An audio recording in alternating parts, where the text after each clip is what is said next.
উত্তর দিনাজপুরের রায়গঞ্জের বিন্দোলের রতনপুরে সাড়ম্বরে অনুষ্ঠিত হল 3 দিনব্যাপী মেগা এডুকেশন ফেয়ার 2026। গত 7ই জানুয়ারি থেকে শুরু হওয়া এই বিশেষ মেলার আয়োজন করে Netaji Subhas Chandra Bose Institute of Education, যার সহযোগিতায় ছিল অল ইন্ডিয়া ইমাম অ্যাসোসিয়েশন উত্তর দিনাজপুর জেলা কমিটি। মেলার শুভ সূচনা করেন বিশিষ্ট শিক্ষাবিদ ডক্টর মোহাম্মদ বশিরউদ্দিন আহমেদ। শিক্ষামেলার পাশাপাশি এই দিন একটি গুরুত্বপূর্ণ বিজনেস মিটিং আয়োজিত হয়, যেখানে আধুনিক শিক্ষার মানোন্নয়ন নিয়ে বিস্তারিত আলোচনা করেন বিশেষজ্ঞরা। মেলায় বিভিন্ন স্কুল, কলেজ ও মাদ্রাসার ছাত্রছাত্রীরা বিজ্ঞান ও সমাজভিত্তিক নানান মডেল প্রদর্শনী করেন, যা দর্শকদের তাক লাগিয়ে দেয়। প্রতিটি প্রতিষ্ঠান তাদের স্টল ও টেন্টের মাধ্যমে আধুনিক পাঠ্যক্রম ও পরিকাঠামোর চিত্র সাধারণ মানুষের সামনে তুলে ধরে। বিন্দোল, রায়গঞ্জ 2 ব্লক বিন্দোল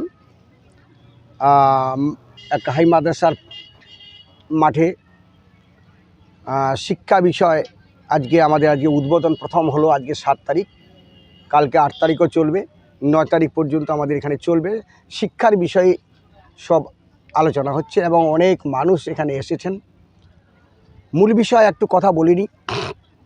আমাদের উত্তর দিনাজপুরের, যেহেতু আমরা দায়িত্বে আছি, উত্তর দিনাজপুরের কথা বলি। এই উত্তর দিনাজপুরে শিক্ষিত মানুষ অনেক আছে, কিন্তু এরকম শিক্ষা নিয়ে এগিয়ে যাওয়ার মতো লোক আমি দেখিনি আমার জীবনে। উনি এত টাকা যে খরচা করছেন এই শিক্ষার বিষয়, এই টাকাটা তো আর কেউ দিচ্ছে না, সরকার কি এই টাকাটা দিচ্ছে? এদের বড় একটা মেলা তৈরি করছে, প্রায় 7 লাখ টাকার মতো খরচা হচ্ছে। আমি যেটা আনুমানিক বলছি, কেউ কি খরচা করবে টাকা শিক্ষার বিষয়? এই যে একজন আমাদের ডক্টর বশিরউদ্দিন, আমাদের দায়িত্বেও তিনি আছেন আমাদের সংগঠনে, অল ইন্ডিয়া ইমাম অ্যাসোসিয়েশনের উত্তরবঙ্গের কনভেনার উনি। ওনাকে ফিরহাদ হাকিম ভালো একটা দায়িত্ব দিয়েছেন, একটা মাইনরিটি এবং ইমাম মুয়াজ্জিনের সংগঠনে ওনাকে দেখভাল করার জন্য এবং দেখাশোনা করার জন্য দায়িত্ব দিয়েছেন। তাই আজকে এই যে সভাটা হচ্ছে, আজকে অল ইন্ডিয়া ইমাম অ্যাসোসিয়েশনের জেলা কমিটির উদ্যোগেই আমাদের উদ্যোগে এটা সহযোগিতায় আমরা এই শিক্ষা মেলাটা আয়োজন করেছি। মেলাটি শিক্ষা প্রতিষ্ঠান ও সাধারণ মানুষের মধ্যে এক মজবুত সেতু বন্ধন তৈরি করতে সফল হয়েছে বলেই মনে করছেন আয়োজকেরা।